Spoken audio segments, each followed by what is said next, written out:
Il pouvait acheter n'importe quelle technologie, mais il ne parvenait pas à empêcher l'assombrissement des yeux de son propre fils. Jusqu'à ce qu'une fille pauvre, aux mains sensibles et à la voix ferme, apparaisse en disant qu'elle pouvait l'aider à revoir. Ce qui semblait être un acte d'empathie devint un miracle, et la découverte qu'elle était en réalité sa fille perdue. Si cette belle histoire de dépassement et d'amour vous a plu, n'oubliez pas de vous abonner à notre chaîne et dites-nous de quelle ville vous nous regardez, en continuant. Depuis son bureau panoramique au dernier étage de la tour Lefebvre médicale à La Défense, Antoine Lefebvre contemplait Paris. La ville s'étendait à ses pieds comme un royaume dont il était le souverain incontesté. À 52 ans, il avait bâti un empire dans le secteur de la technologie médicale, avec des filiales dans 23 pays et un chiffre d'affaires qui faisait pâlir ses concurrents. Antoine lissa sa cravate de soie italienne et consulta sa montre suisse à 100 000 €. Il avait 15 minutes avant sa prochaine réunion avec le conseil d'administration. 15 minutes pour appeler son fils, Lucas. « Monsieur Lefebvre », interrompit Juliette, son assistante, depuis l'interphone. « L'école de Lucas a appelé. Il s'est encore heurté à un obstacle pendant le cours de sport. » Antoine sentit son cœur se serrer. C'était la 3e fois ce mois-ci. Il congédia Juliette d'un geste sec et composa le numéro de l'école. « Madame Bernard ?» Antoine Lefebvre. « Que s'est-il passé exactement ?» La directrice lui expliqua que Lucas avait trébuché contre un banc qu'il n'avait manifestement pas vu, bien que celui-ci se trouvât au milieu de la cour. Le garçon avait insisté pour dire qu'il allait bien, mais l'infirmière avait remarqué qu'il plissait constamment les yeux. « Nous nous inquiétons, monsieur Lefebvre. Ce n'est pas la première fois que Lucas semble avoir des difficultés à percevoir les objets. » Antoine raccrocha, la gorge nouée. Il annula sa réunion et fit préparer sa voiture. 1 heure plus tard, il franchissait les portes de l'école Saint-Dominique, l'un des établissements les plus prestigieux de Paris. Lucas l'attendait dans le bureau de la directrice, les épaules voûtées, son uniforme impeccable, ses cheveux châtains soigneusement coiffés. À 14 ans, le garçon était déjà doté d'une intelligence remarquable et d'une sensibilité que son père ne comprenait pas toujours. Fils unique, il avait grandi sans mère, Hélène étant partie quand il n'avait que 3 ans, préférant les bras d'un artiste bohème à la vie dorée, mais contraignante, qu'offrait Antoine. « Papa, ce n'est rien », protesta Lucas quand ils furent dans la voiture. « J'étais distrait, c'est tout. » Antoine observa son fils. Il remarqua les cernes sous ses yeux, la façon dont il clignait constamment des paupières, comme pour ajuster sa vision. « Depuis quand as-tu des problèmes pour voir, Lucas ?» Le garçon détourna le regard vers la fenêtre teintée. « Je n'ai pas de problème. Ne me mens pas. » La voix d'Antoine était ferme, mais pas dure. « Je suis ton père. Je peux voir quand quelque chose ne va pas. » Un silence s'installa. La voiture glissait dans les rues parisiennes, le chauffeur évitant habilement les embouteillages. « Ça a commencé il y a quelques mois, » admit finalement Lucas. « Au début, c'était juste flou le soir. Puis en classe, j'ai dû me rapprocher du tableau. Maintenant, » sa voix se brisa. « Maintenant, c'est comme si je regardais à travers du verre dépoli. Les couleurs sont fades. Les contours disparaissent. » Antoine prit la main de son fils. Une peur qu'il n'avait jamais connue s'insinua dans ses veines. Cet enfant était tout ce qu'il avait. Son héritier, sa continuation, la seule personne qu'il aimait vraiment. « Nous allons voir les meilleurs spécialistes, » décréta-t-il. Dès aujourd'hui, le docteur Philippe Moreau, ophtalmologue de renommée internationale, reçut les Lefebvre en urgence dans sa clinique privée de l'avenue Montaigne. Antoine l'avait fait venir spécialement de Genève par hélicoptère. Après 2 heures d'examen, le médecin fit entrer Antoine dans son bureau pendant que Lucas attendait dans une salle adjacente. « Monsieur Lefebvre, les résultats préliminaires sont préoccupants, » commença le docteur Moreau. « Lucas présente des signes de dégénérescence rétinienne, une forme rare et agressive. Nous devons faire des analyses génétiques pour confirmer, mais les symptômes correspondent à la maladie de Stargardt avancée, ou une variante. » Antoine, habitué à contrôler chaque situation, sentit le sol se dérober sous ses pieds. Qu'est-ce que cela signifie exactement? La rétine de Lucas se détériore progressivement. Les cellules qui captent la lumière et les couleurs meurent peu à peu. Et le traitement? Le médecin hésita. Il n'existe pas de traitement curatif à l'heure actuelle, monsieur Lefebvre. Des thérapies expérimentales, des essais cliniques, mais rien de définitif. Vous voulez dire que mon fils va perdre la vue? Complètement? Dans les cas comme celui-ci, la progression est généralement rapide. Quelques mois, peut-être 1 an. Antoine se leva brusquement, renversant presque sa chaise. « C'est inacceptable. Je possède l'une des plus grandes entreprises de technologie médicale au monde.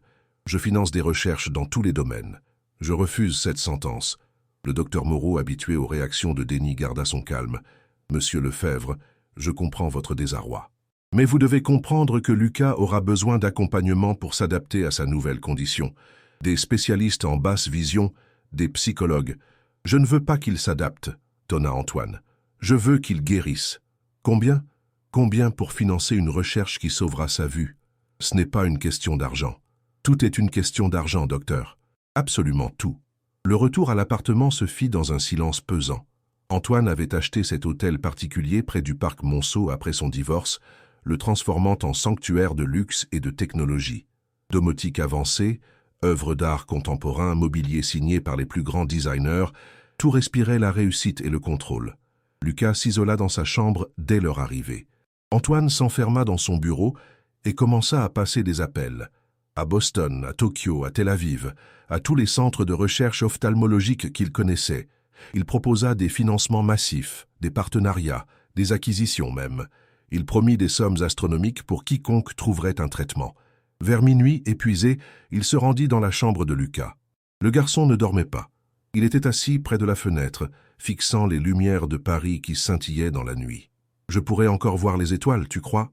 demanda Lucas sans se retourner. Antoine s'approcha et s'assit près de lui. « Tu verras bien plus que les étoiles, affirma-t-il. Je te le promets. Papa, j'ai peur. » La vulnérabilité dans la voix de son fils brisa quelque chose en Antoine.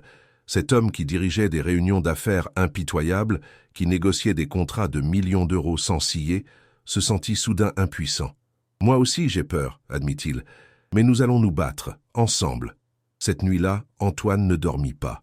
Il parcourut Internet à la recherche du moindre indice, du moindre espoir. Il contacta des chercheurs, des médecins, des guérisseurs même. Rien n'était trop farfelu, trop coûteux, trop risqué, si cela pouvait sauver la vue de Lucas. Les semaines suivantes furent un tourbillon de rendez-vous médicaux. Les examens confirmèrent le diagnostic initial. Lucas souffrait d'une forme particulièrement agressive de dégénérescence rétinienne. Sa vision centrale disparaissait rapidement, laissant place à des taches sombres qui s'élargissaient jour après jour. Antoine mit en place un programme intensif. Des spécialistes venaient à domicile. Lucas essayait des traitements expérimentaux, des thérapies géniques, des stimulations électriques. Rien ne fonctionnait. La progression de la maladie semblait implacable. L'école devint impossible. Lucas ne distinguait plus les lettres, même en se penchant tout près du livre. Antoine engagea des précepteurs formés pour les élèves malvoyants. Il fit adapter l'appartement avec des balises sonores, des surfaces tactiles, des assistants vocaux de dernière génération. Mais malgré toute cette technologie, malgré tout cet argent dépensé, Lucas s'enfonçait dans une dépression silencieuse. Il passait ses journées dans sa chambre, les rideaux tirés. La lumière lui faisait mal. Les bruits de la ville l'agressaient. Il refusait de sortir, de rencontrer ses amis, d'apprendre le braille que son précepteur tentait de lui enseigner. « Je ne veux pas m'adapter », disait-il, reprenant inconsciemment les mots de son père. « Je veux voir, comme avant. » Antoine, désespéré, redoublait d'efforts. Il finançait maintenant 3 laboratoires dédiés exclusivement à la recherche sur la maladie de Lucas. Il avait même fait venir un moine tibétain réputé pour ses capacités de guérison et un neurologue controversé qui pratiquait des techniques de stimulation cérébrale profonde. Mais le monde de Lucas continuait de s'assombrir, inexorablement, et celui d'Antoine avec lui. Un soir d'automne, alors que la pluie battait contre les fenêtres de l'hôtel particulier, Antoine reçut un appel du docteur Moreau. « J'ai parlé à mes collègues de l'Institut de la Vision », annonça le médecin. « Ils suggèrent une approche différente, pas pour guérir Lucas, mais pour l'aider à vivre avec sa condition.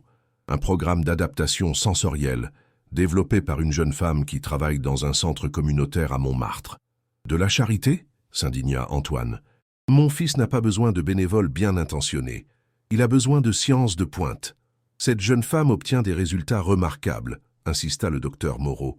Des enfants qui retrouvent une forme de perception visuelle grâce à ces techniques. Ce n'est pas conventionnel, mais à ce stade... » Antoine raccrocha furieux. Il n'allait pas abandonner. Il refusait de se résigner. Son fils verrait à nouveau, quoi qu'il en coûte. Le lendemain matin, Antoine se réveilla avec un mal de tête lancinant. Il avait passé la nuit à consulter des rapports médicaux, des articles scientifiques, tout ce qui pourrait offrir un espoir pour Lucas. Sur son bureau s'empilaient des dossiers à noter, des études cliniques soulignées au marqueur rouge, des noms de chercheurs encerclés. La gouvernante, Madame Pelletier, frappa doucement à la porte. « Monsieur, le petit déjeuner est servi, et Lucas refuse encore de manger. » Antoine se passa une main sur le visage. Cela faisait 3 jours que son fils ne quittait plus sa chambre, refusant presque toute nourriture. « J'arrive, Mathilde. Préparez-lui un smoothie aux fruits rouges. » C'est la seule chose qu'il accepte ces temps-ci. Dans le couloir menant à la chambre de Lucas, Antoine marqua une pause devant les photographies encadrées. Son fils à 7 ans, souriant sur un voilier à Saint-Tropez. À 10 ans, recevant un prix de mathématiques. À 12 ans, lors d'un voyage à New York, pointant du doigt la Statue de la Liberté. Des images d'un passé lumineux qui semblait désormais hors d'atteinte. Il frappa à la porte. « Lucas, je peux entrer ?» Pas de réponse. Antoine ouvrit doucement.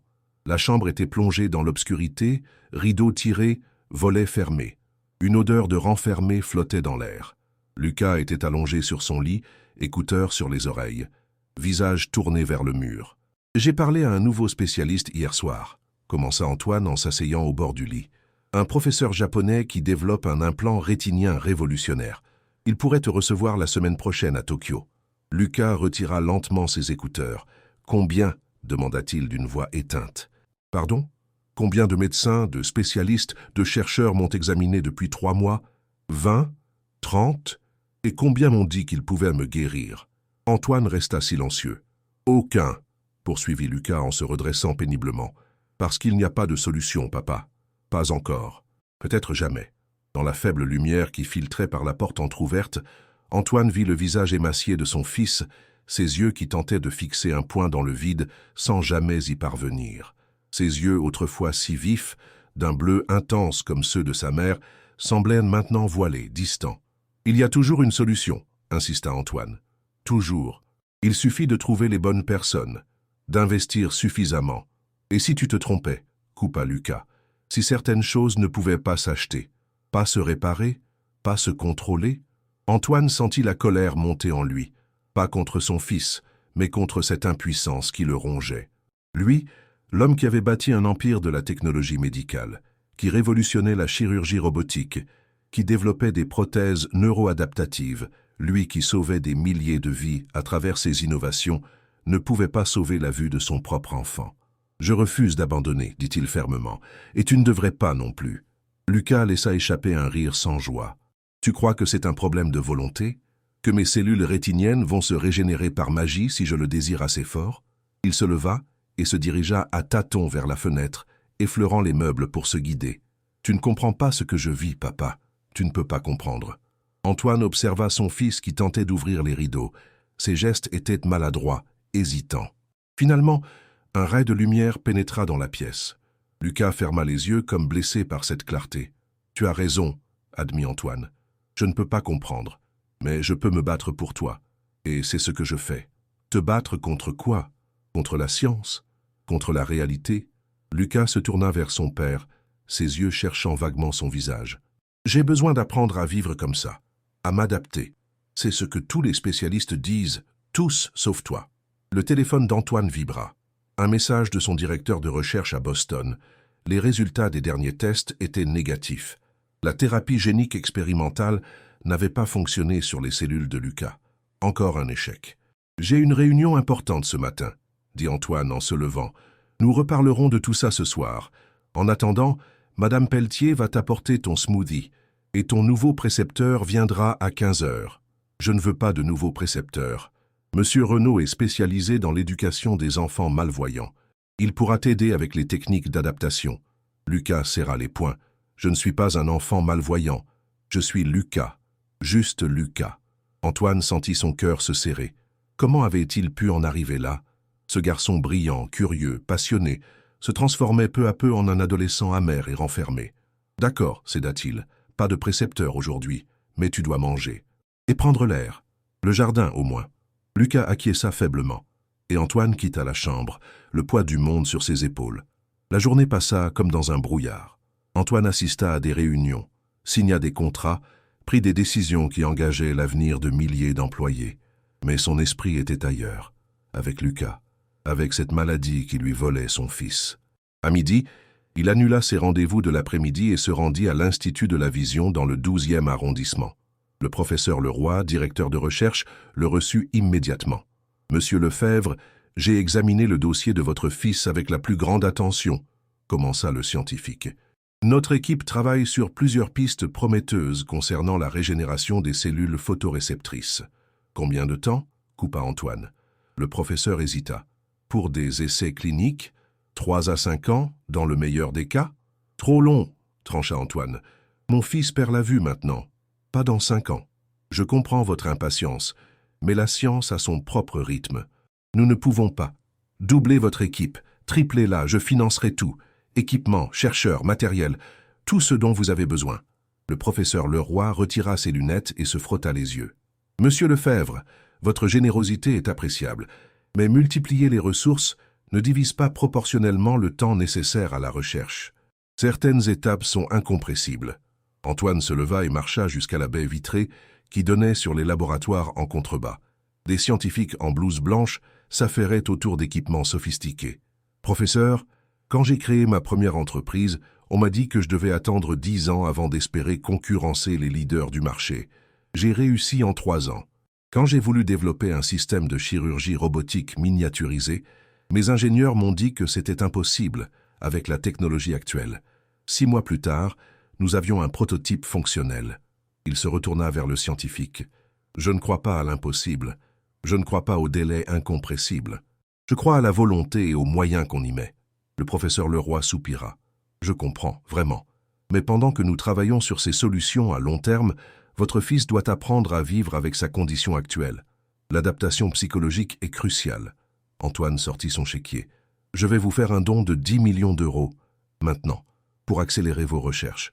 Et vous aurez 10 millions supplémentaires l'an prochain. » Le scientifique écarquilla les yeux. « C'est extrêmement généreux. Mais, pas de mais, professeur. Je veux des résultats. Et je veux qu'ils soient rapides. » En sortant de l'Institut, Antoine reçut un appel du docteur Moreau. « Monsieur Lefebvre, j'insiste pour que vous considériez cette approche alternative dont je vous ai parlé hier. Cette jeune femme, Camille Rousseau, a développé des méthodes qui... Des méthodes non scientifiques, j'imagine. Des cristaux, de la méditation, des thérapies énergétiques. Non, rien de tout cela. Son approche est basée sur la neuroplasticité et la stimulation sensorielle.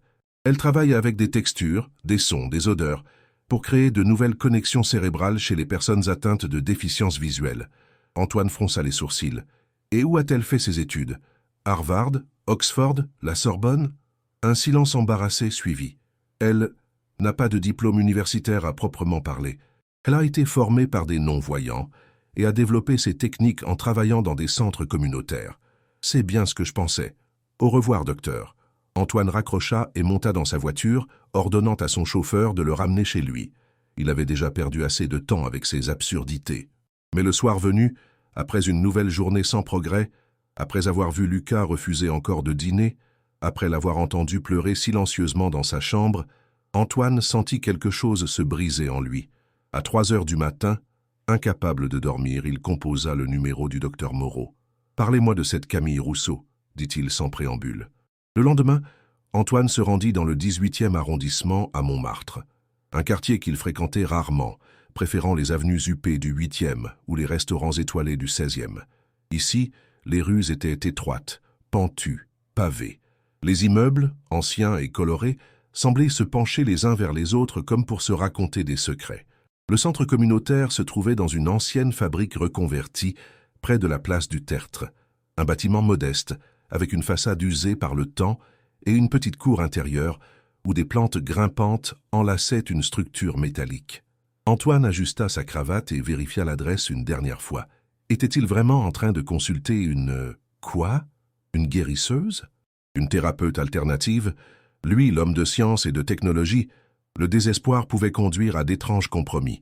Il poussa la porte et entra dans un espace lumineux, aux murs couverts de peintures colorées, de tissus aux textures variées, d'objets hétéroclites qui semblaient disposés selon un ordre mystérieux.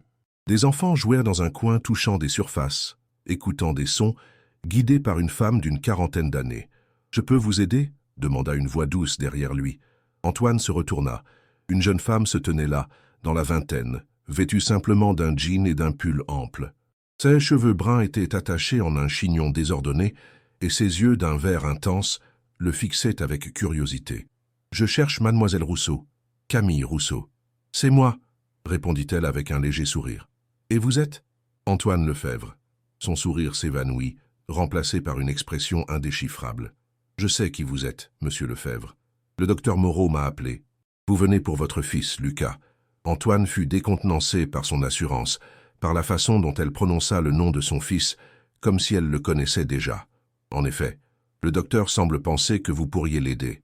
Camille l'invita à la suivre dans une petite pièce adjacente, meublée simplement d'une table en bois et de quelques chaises. « Je peux aider Lucas, » dit-elle en s'asseyant, « mais pas de la façon dont vous l'imaginez. »« Et comment l'imaginez-vous, mademoiselle Rousseau?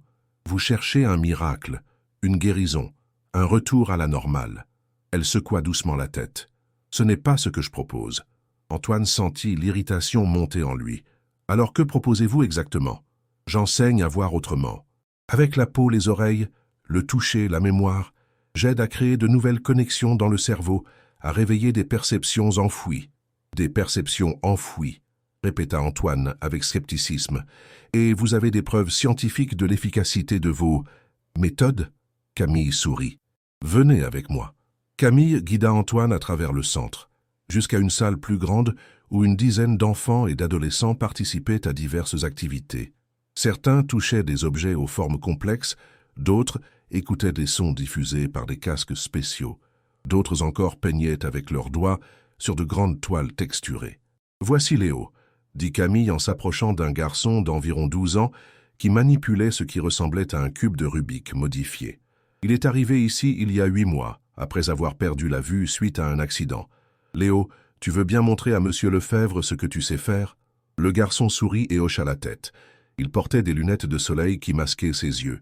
D'un geste sûr, il prit le cube et commença à le manipuler rapidement, ses doigts volant sur les surfaces colorées. « C'est presque terminé, » murmura-t-il, concentré. Puis il tendit le cube à Antoine. « Voilà. » Antoine examina l'objet. Chaque face était parfaitement uniforme, toutes les couleurs correctement alignées. « Comment » commença-t-il perplexe. « Je vois avec mes doigts, » expliqua Léo. « Chaque couleur a une texture différente. Le rouge est rugueux, le bleu est lisse, le jaune a de petits points. Camille m'a appris à les reconnaître. » Antoine regarda Camille, qui observait la scène avec un sourire discret. « Et là-bas, » poursuivit-elle, en désignant une adolescente qui peignait, « c'est Manon. Elle est née avec une vision très limitée, qui s'est détériorée progressivement. Aujourd'hui, elle perçoit uniquement des variations de luminosité. Pourtant, elle peint. Regarde son œuvre. » Antoine s'approcha du chevalet. La toile représentait une vue de Montmartre, avec le Sacré-Cœur dominant la colline. Les couleurs étaient vives, les perspectives respectées. C'était l'œuvre d'une artiste douée. « Comment est-ce possible ? Manon voit à travers plusieurs sens combinés, » expliqua Camille. « Ces pinceaux ont des manches de différentes textures selon les couleurs. La toile est préparée avec un relief subtil qui lui indique les lignes principales. Et elle utilise son odorat. Chaque couleur contient une essence différente que nous ajoutons. Le bleu sent la lavande, le rouge la rose. Son cerveau intègre toutes ces informations et recrée une image. » Antoine observa la jeune fille qui continuait à peindre, absorbée dans son art, un sourire paisible sur les lèvres. Rien dans ses gestes ne trahissait sa déficience visuelle. « Venez » dit Camille en le prenant doucement par le bras. « Je vais vous montrer notre salle sensorielle. » Ils entrèrent dans une pièce plus petite, intime, où les murs étaient recouverts de matériaux divers, velours, soie, métal brossé, écorce, tissu brodé. Des mobiles suspendus au plafond créaient une symphonie visuelle et sonore lorsqu'ils se mouvaient. Le sol lui-même était composé de différentes textures, bois, moquette, carrelage, liège. « C'est ici que je travaille avec les enfants, individuellement, » expliqua Camille. « Nous explorons ensemble de nouvelles façons de percevoir le monde. » Elle prit un objet sur une étagère, une sphère complexe, faite de différents matériaux. « Fermez les yeux, » demanda-t-elle à Antoine. Il hésita puis s'exécuta. « Maintenant, touchez ceci et dites-moi ce que vous voyez. » Antoine sentit l'objet dans ses mains. Il était léger, avec des surfaces alternativement lisses et rugueuses, chaudes et froides. « Je ne vois rien, » dit-il avec une pointe d'agacement. « Je sens une sphère avec différentes textures. Concentrez-vous, » insista doucement Camille. « Ne cherchez pas à identifier l'objet. Laissez vos doigts vous raconter son histoire. » Antoine soupira mais se prêta au jeu. Il fit courir ses doigts sur la sphère, notant les transitions entre les différentes surfaces. Il y a comme un motif, admit-il finalement. Des zones lisses qui forment des lignes courbes et des points rugueux groupés à certains endroits. Ouvrez les yeux. Antoine découvrit que l'objet qu'il tenait était une représentation tactile du globe terrestre. Les zones lisses figuraient les océans, les parties rugueuses les continents. De petites aspérités marquaient les grandes villes. C'est ainsi que nous apprenons la géographie à nos élèves, expliqua Camille, en transformant l'information visuelle en information tactile. Mais ce n'est que le début. Avec le temps et la pratique, leur cerveau commence à voir directement à travers le toucher. Les aires visuelles s'activent, même sans stimulation visuelle directe. Antoine reposa l'objet, troublé malgré lui. « C'est intéressant, mais mon fils perd la vue à cause d'une maladie dégénérative de la rétine, pas à cause d'un accident ou d'une malformation congénitale. La cause importe peu, répondit Camille. Le cerveau est plastique, adaptable. Si une voie sensorielle se ferme, d'autres peuvent prendre le relais. » Elle s'approcha d'une commode et en sortit un dossier qu'elle tendit à Antoine. « Voici les résultats d'une étude menée par l'Université Pierre et Marie Curie sur notre travail ici. IRM fonctionnel, test cognitif, évaluation neurologique. La science que vous réclamez, monsieur Lefebvre. » Antoine parcourut rapidement les documents, les graphiques, les tableaux de données, les conclusions des chercheurs. Tout semblait indiquer que les méthodes de Camille produisaient des résultats mesurables. « Pourquoi n'ai-je jamais entendu parler de ceci ?» demanda-t-il sceptique. « Si c'était si révolutionnaire, parce que ce n'est pas commercialisable, » répondit Camille avec un sourire triste. « On ne peut pas en faire une pilule, un dispositif médical breveté, une thérapie standardisée. Chaque approche doit être personnalisée, adaptée à l'individu. C'est un processus humain, pas un produit. » Antoine referma le dossier pensif. « Et vous pensez pouvoir aider Lucas avec ses techniques ? » « Je ne pense pas pouvoir l'aider, monsieur Lefebvre. Je sais que je le peux. » L'assurance tranquille de cette jeune femme le déstabilisait. Elle n'avait pas la déférence habituelle des gens face à sa fortune et son pouvoir. Elle le regardait droit dans les yeux, sans arrogance, mais sans soumission non plus. « Qu'attendez-vous de moi exactement ?» demanda-t-il. « Que vous m'ameniez votre fils et que vous me fassiez confiance. » Antoine eut un rire bref. « La confiance se gagne, mademoiselle Rousseau. Elle ne se demande pas. Alors laissez-moi la gagner, » répondit-elle simplement. « Donnez-moi une chance de vous montrer ce que je peux faire. » Antoine consulta sa montre. Il avait une vidéoconférence avec Tokyo dans 1 heure. « Je dois y réfléchir, » dit-il en se dirigeant vers la sortie. « Lucas n'a pas beaucoup de temps, » lança Camille derrière lui. Sa vision se détériore rapidement. « Chaque jour compte. » Antoine se figea puis se retourna lentement. « Comment savez-vous cela ? Le docteur Moreau n'a pas pu vous donner de détails médicaux sans mon consentement. » Camille soutint son regard sans ciller. « Je le sais, c'est tout. Ce n'est pas une réponse. C'est la seule que je puisse vous donner pour l'instant. » Antoine la dévisagea longuement, perturbé par cette femme et son assurance inexplicable. Finalement, il sortit sa carte de visite et la lui tendit. « Mon numéro personnel. Appelez-moi demain matin, nous discuterons des modalités. » Il quitta le centre, l'esprit en ébullition. Cette Camille Rousseau était soit une charlatane très douée, soit quoi ? Il n'arrivait pas à la catégoriser et cela l'irritait profondément. Antoine Lefebvre détestait ce qu'il ne pouvait pas comprendre, ce qu'il ne pouvait pas contrôler. De retour dans sa voiture, il demanda à son assistant de rechercher tout ce qu'il pouvait trouver sur Camille Rousseau. Origine, formation, parcours professionnel, situation financière, relations personnelles, tout. En rentrant chez lui, Antoine trouva Lucas dans le salon, écoutant un livre audio. Son visage s'éclaira légèrement en entendant les pas de son père. « Comment était ta journée ?» demanda le garçon. Antoine hésita. Devait-il lui parler de Camille Rousseau et de ses méthodes alternatives? Ou attendre d'en savoir plus? « J'ai rencontré quelqu'un qui pourrait t'aider, dit-il finalement, d'une façon différente de ce que nous avons essayé jusqu'à présent. » Lucas retira ses écouteurs, soudain attentif. « Différente comment? » Elle travaille sur la perception sensorielle, sur la façon dont le cerveau traite les informations visuelles. Elle, une jeune femme qui dirige un centre communautaire à Montmartre, Camille Rousseau. Lucas resta silencieux un moment. « Tu es allé à Montmartre ?» demanda-t-il enfin, incrédule. « Toi ?» Antoine sourit malgré lui. « Oui, moi. Dans un centre rempli d'enfants qui peignent avec les doigts et qui sentent les couleurs. » Un léger sourire apparut sur le visage de Lucas, le premier depuis des semaines. « Et tu n'as pas fait de crise d'urticaire ?»« J'ai survécu, » répondit Antoine, heureux de retrouver une trace de l'humour de son fils. Miraculeusement. Alors, cette femme, Camille, tu penses qu'elle peut vraiment m'aider? Antoine s'assit près de Lucas, choisissant soigneusement ses mots. Je ne sais pas. Ses méthodes sont peu conventionnelles. Mais j'ai vu des enfants dans son centre qui semblaient s'épanouir malgré leur handicap visuel. Des enfants comme moi, des enfants différents de toi, mais avec des défis similaires. Lucas semblait pensif. « J'aimerais la rencontrer, dit-il finalement, si tu es d'accord. » Antoine fut surpris par cette réaction. Depuis l'annonce du diagnostic, Lucas s'était montré réticent à toute nouvelle consultation, à tout nouvel examen. Il avait fallu des arguments, des promesses, parfois même des menaces pour qu'il accepte de voir les nombreux spécialistes que son père avait recrutés. « Bien sûr, » répondit-il. « Je vais organiser ça. » Plus tard dans la soirée, Antoine reçut un appel de son assistant. « Monsieur, j'ai les informations que vous avez demandées sur Camille Rousseau. Je t'écoute. »« C'est étrange, monsieur. Elle a 23 ans, née à Marseille, élevée par sa grand-mère après le décès de sa mère. Pas de mention du père dans les documents officiels.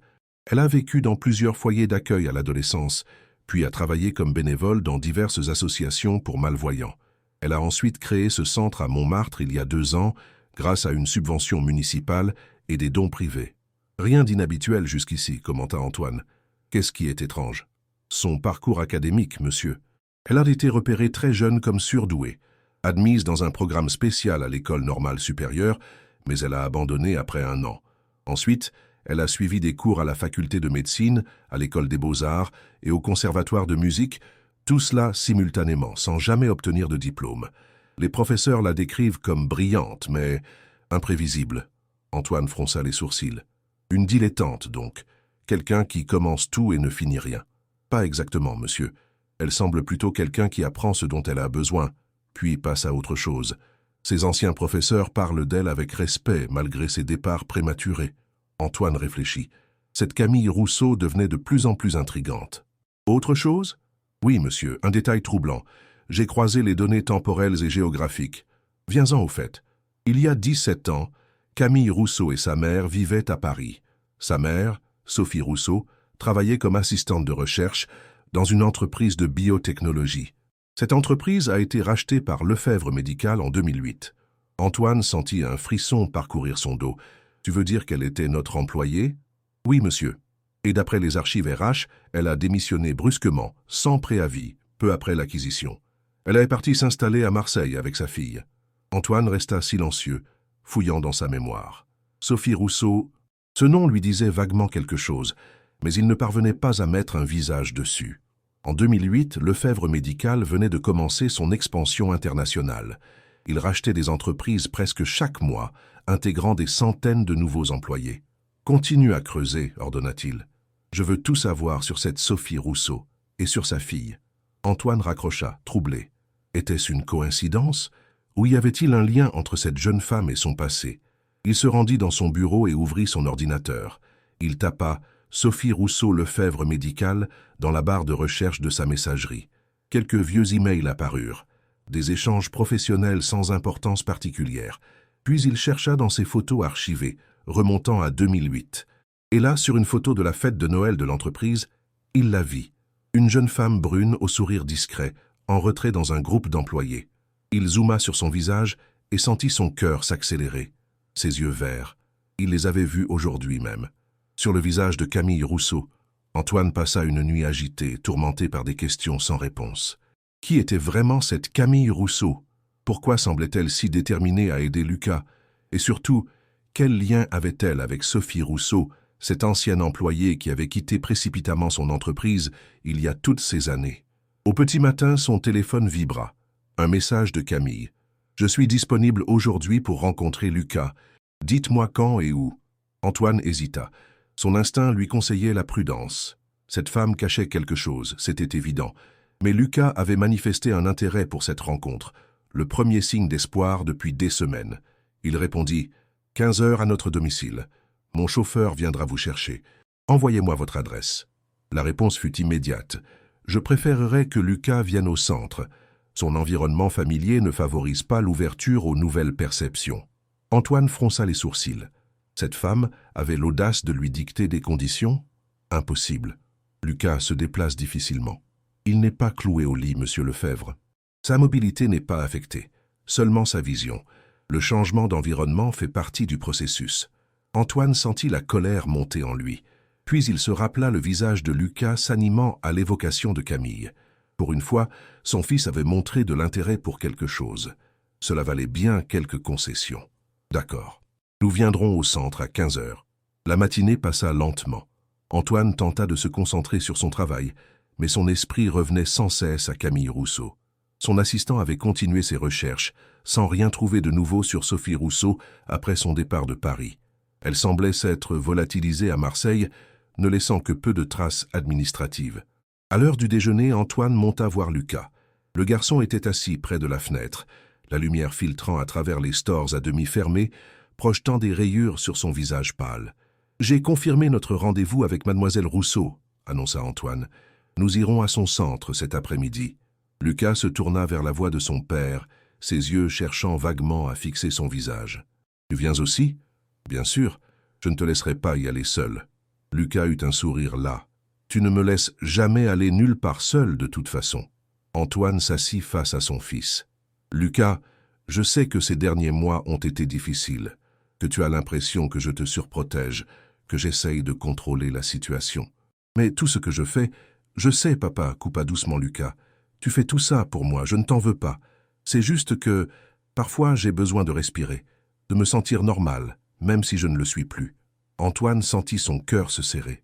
Quand son fils était-il devenu si mature, si résigné? « Tu es normal, insista-t-il, tu traverses juste une épreuve. »« Temporaire. » Lucas secoua la tête, un sourire triste aux lèvres. « Tu ne lâcheras jamais, hein? Même quand tous les médecins du monde te disent que c'est irréversible. Parce que les médecins se trompent parfois. Parce que la science évolue. Parce que tu ne peux pas accepter l'échec, » termina Lucas. « Je te connais, papa. Tu as bâti ta vie sur la réussite, sur la maîtrise de tout. Mais certaines choses ne se contrôlent pas. » Un silence s'installa entre eux, pesant, chargé d'émotions contenues. « Je vais me préparer, » dit finalement Lucas en se levant. « J'ai hâte de rencontrer cette Camille. » À 15 heures précises, la voiture d'Antoine s'arrêtait devant le centre communautaire de Montmartre. Lucas, vêtu d'un jean et d'un sweat à capuche, tenue inhabituelle pour lui qui portait habituellement des vêtements plus formels, semblait nerveux mais déterminé. « Comment c'est ?» demanda-t-il, alors qu'Antoine l'aidait à descendre de voiture. « Modeste. Un vieux bâtiment industriel reconverti, rien d'impressionnant. Non, je veux dire, l'ambiance, l'atmosphère. » Antoine réfléchit un instant. Vivante, colorée, bruyante, mais pas de façon désagréable. Lucas hocha la tête et prit le bras de son père. Ensemble, ils entrèrent dans le centre. Camille les attendait à l'entrée, vêtue d'une simple robe bleue et de baskets. Ses cheveux étaient détachés aujourd'hui, tombant en vagues souples sur ses épaules. « Bonjour Lucas », dit-elle directement, ignorant presque Antoine. « Je suis Camille. Je suis heureuse de te rencontrer enfin. » Lucas tourna la tête vers sa voix, sourcils froncés. « Enfin, j'ai beaucoup entendu parler de toi, » se reprit-elle rapidement. « Ton père m'a parlé de ta situation. » Elle tendit la main et, après une seconde d'hésitation, Lucas la serra. Antoine observa leur échange avec attention, notant la façon dont Camille regardait son fils, avec une intensité presque troublante. « Venez, » dit-elle en prenant doucement le bras de Lucas. « Je vais te faire visiter. » Antoine les suivit à travers les différentes salles du centre. Camille décrivait tout à Lucas avec une précision remarquable, lui permettant de se créer une image mentale des lieux. Elle lui faisait toucher les murs, les œuvres exposées, les différentes textures. « Ici, c'est notre atelier de peinture sensorielle, » expliqua-t-elle en entrant dans une pièce emplie d'odeurs de peinture et de bois. « Tu sens cette odeur de térébenthine mêlée de jasmin. C'est notre mélange spécial pour le blanc. Chaque couleur a son parfum. » Lucas inspira profondément. « C'est étrange. Je peux presque voir la couleur en la sentant. »« Exactement, » s'exclama Camille avec enthousiasme. « Ton cerveau crée une association sensorielle. Avec le temps, cette association devient si forte que la perception olfactive déclenche automatiquement une image visuelle mentale. » Antoine observait, partagé entre scepticisme et fascination. La façon dont Camille interagissait avec Lucas était différente de celle des médecins et thérapeutes qu'ils avaient consultés. Elle ne le traitait pas comme un patient, mais comme un partenaire dans une exploration. Ils arrivèrent finalement dans la salle sensorielle qu'Antoine avait vue la veille. « C'est ici que nous allons travailler ensemble », annonça Camille. « Monsieur Lefebvre, vous pouvez attendre dans la pièce d'à côté. Il y a du café et des magazines. » Antoine fronça les sourcils. « Je préfère rester. Pour ce premier contact, il est préférable que Lucas et moi soyons seuls, » insista-t-elle. La présence d'un parent peut involontairement créer des attentes, des pressions qui interfèrent avec le processus. « Ce n'est pas négociable, » trancha Antoine. « Je reste avec mon fils. » Lucas posa une main sur le bras de son père. « Papa, c'est bon. Je te ferai signe si j'ai besoin de toi. » Antoine hésita, déchiré entre son besoin de contrôle et son désir de respecter l'autonomie de Lucas. « 1 heure, céda-t-il finalement. « Je reviendrai dans 1 heure exactement. » Il quitta la pièce à contre-cœur, jetant un dernier regard suspicieux à Camille. Elle soutint son regard sans ciller, avec cette même assurance tranquille qui l'avait déstabilisé la veille. Dans la salle d'attente, Antoine tenta de se concentrer sur ses emails, mais son esprit restait fixé sur ce qui se passait dans la pièce voisine. Que faisait cette femme avec son fils? Quelles étaient ses véritables intentions? Il se leva et s'approcha de la porte, tendant l'oreille. Il entendit la voix douce de Camille, puis le rire de Lucas, un son qu'il n'avait pas entendu depuis des mois. Ce rire le figea sur place. Son fils riait. Après tout ce temps de souffrance et d'isolement, Antoine retourna s'asseoir, troublé.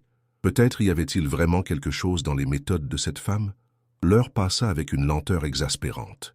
Quand sa montre indiqua enfin que le temps était écoulé, Antoine se dirigea vers la salle sensorielle et frappa à la porte. « Entrez !» appela Camille. Ce qu'il vit en ouvrant la porte le stupéfia.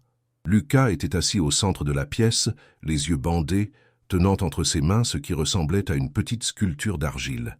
Ses doigts courèrent sur la surface avec délicatesse, et un sourire éclairait son visage. « Papa !» s'exclama-t-il en entendant la porte. « Tu ne vas pas croire ce que j'ai fait !» Il tendit l'objet vers Antoine.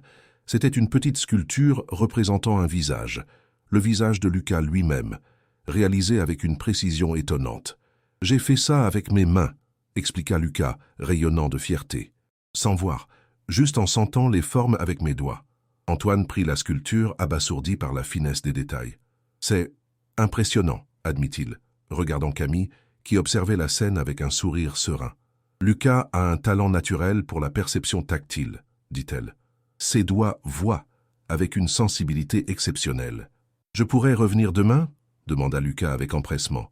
Camille dit qu'elle peut m'apprendre à peindre en utilisant des textures et des odeurs. Antoine nota l'utilisation du prénom, la familiarité qui s'était déjà installée entre son fils et cette étrangère. « Nous en discuterons à la maison, » répondit-il prudemment. « Mademoiselle Rousseau a certainement d'autres élèves à voir. »« En fait, » intervint Camille, « je pourrais consacrer un créneau quotidien à Lucas. Son cas est particulièrement intéressant pour moi. » Elle échangea un regard avec Lucas, une sorte de complicité que Antoine ne comprenait pas, qui l'excluait. « Je peux vous parler en privé ?» demanda-t-il à Camille. Elle hocha la tête et se tourna vers Lucas. « Continue à explorer la sculpture. Essaie de reproduire un autre visage. Celui de ton père, peut-être ?» Lucas acquiesça avec enthousiasme et se remit à manipuler l'argile.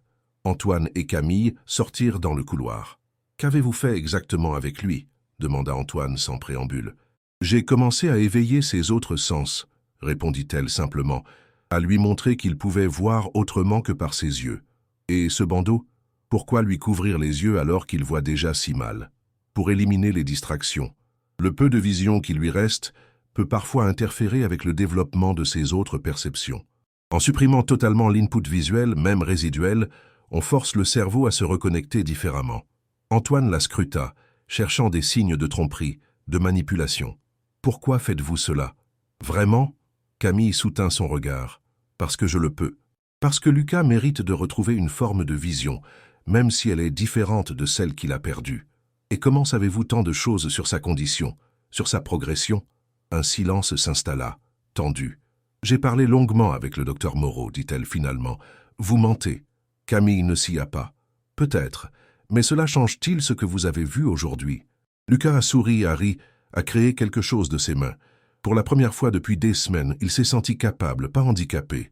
Antoine ne pouvait nier la transformation qu'il avait observée chez son fils, cette joie, cette énergie qu'il n'avait pas vue depuis l'annonce du diagnostic. « Je veux comprendre vos méthodes, » exigea-t-il. Je veux des explications scientifiques, pas du mysticisme New Age. Venez demain, proposa Camille. Arrivez 1 heure plus tôt, je vous montrerai les bases neurologiques de mon approche, avec des articles scientifiques, des études de cas, des IRM cérébrales, tout ce que votre esprit cartésien réclame. Antoine hésita puis acquiesça. Demain, 14 heures. Et je veux tout savoir. Tout ce qui concerne mes méthodes, vous le saurez, promit-elle. Le reste viendra en temps voulu. Cette réponse énigmatique irrita Antoine, mais il choisit de ne pas insister. Pour l'instant, le bien-être de Lucas primait sur sa méfiance. De retour dans la voiture, Lucas ne cessait de parler de Camille, de ses techniques, de ce qu'il avait ressenti pendant leur séance. C'est comme si mes doigts avaient des yeux, papa. Je pouvais sentir les formes, les textures, et dans ma tête, ça se transformait en images. Pas des images comme avant, mais différentes. Comme si je voyais avec une autre partie de mon cerveau. Antoine l'écoutait, partagé entre joie de retrouver son fils si animé et inquiétude face à cette influence soudaine et puissante que Camille exerçait sur lui. Elle a dit que demain, on travaillerait avec des sons, poursuivit Lucas avec enthousiasme. Elle va m'apprendre à entendre les espaces, à utiliser l'écho pour percevoir la taille et la forme des pièces, comme les dauphins ou les chauves-souris. Lucas, interrompit doucement Antoine, je suis heureux que tu aies apprécié cette séance. Mais n'oublie pas que ce ne sont que des techniques d'adaptation. Nous continuons à chercher un traitement qui restaurera ta vision. Le visage de Lucas s'assombrit légèrement. Tu ne comprends pas, papa. Ce n'est pas juste de l'adaptation, c'est une transformation, une nouvelle façon de voir, peut-être même plus riche que l'ancienne. Antoine sentit une pointe de jalousie mêlée d'appréhension. En une seule séance, cette Camille avait réussi à donner à Lucas quelque chose qu'il n'avait pas pu lui offrir, malgré tous ses efforts, tous ses millions, de l'espoir. Un espoir différent du sien, qui ne visait pas la guérison, mais l'acceptation, la transformation. Était-ce vraiment ce dont Lucas avait besoin? Ou cette femme l'entraînait-elle sur une voie qui l'éloignerait des traitements médicaux, de la recherche scientifique, de la possibilité d'une véritable guérison? Pendant le dîner, Lucas mangea avec appétit pour la première fois depuis des semaines. Il décrivit à Madame Pelletier la sculpture qu'il avait réalisée, lui promettant d'en faire une d'elle aussi. « Camille dit que je pourrais même apprendre à lire à nouveau, » annonça-t-il, « avec mes doigts, comme le braille, mais différemment. Elle a inventé un système où chaque lettre a une texture unique. C'est plus intuitif que le braille, plus rapide à apprendre. » Antoine l'observait fasciné par cette renaissance. Mais une question le taraudait. Pourquoi Camille Rousseau s'investissait-elle autant pour Lucas? Qu'espérait-elle obtenir? Après avoir couché Lucas, il retourna dans son bureau et appela à nouveau son assistant. « J'ai besoin de plus d'informations sur Sophie Rousseau, dit-il. Tout ce que tu peux trouver. Remonte plus loin. Avant qu'elle ne travaille pour l'entreprise que nous avons rachetée. »« J'ai déjà quelques éléments supplémentaires, monsieur, » répondit l'assistant. Sophie Rousseau était chercheuse en biotechnologie, spécialisée dans les thérapies géniques pour les maladies oculaires. Antoine sentit un frisson parcourir son échine. « Répète ça. » Elle travaillait sur des traitements expérimentaux pour les dégénérescences rétiniennes. En fait, le programme sur lequel elle travaillait a été arrêté peu après le rachat par Lefebvre Médical, jugé trop coûteux pour des résultats incertains. Antoine ferma les yeux, une vague de souvenirs revenant à la surface. Il se rappelait maintenant la restructuration post-acquisition, les coupes budgétaires, les projets abandonnés pour se concentrer sur les plus rentables. Et après son départ de Paris, qu'est-il arrivé à ses recherches? Elles semblent avoir été abandonnées, monsieur. Sophie Rousseau n'a plus publié dans des revues scientifiques après 2008. Elle a travaillé comme technicienne de laboratoire à Marseille, puis elle a disparu des registres il y a environ 5 ans. Disparu? Au sens administratif, monsieur. Plus de déclaration d'impôts, plus de cotisations sociales. Comme si elle n'était plus là, termina Antoine, une boule se formant dans sa gorge. Il raccrocha, le cœur battant. Un lien se dessinait, terrible dans ses implications. Sophie Rousseau, chercheuse en maladies rétiniennes, dont le programme avait été supprimé par sa décision. Camille, sa fille, qui apparaissait maintenant pour aider son fils atteint d'une maladie rétinienne. Était-ce une coïncidence ou une forme de vengeance élaborée? Antoine se dirigea vers la chambre de Lucas. Il entr'ouvrit doucement la porte et observa son fils qui dormait paisiblement, un léger sourire sur les lèvres. Pour la première fois depuis longtemps, il semblait serein. Qu'importe les motivations de Camille Rousseau, si elle pouvait aider Lucas, Antoine était prêt à prendre le risque de lui faire confiance. Pour l'instant. Le lendemain, Antoine arriva au centre de Montmartre avec 1 heure d'avance, comme convenu. Il avait à peine dormi, tourmenté par les révélations concernant Sophie Rousseau et les questions qu'elle soulevait sur les intentions de Camille. La jeune femme l'attendait dans une petite pièce qui servait visiblement de bureau.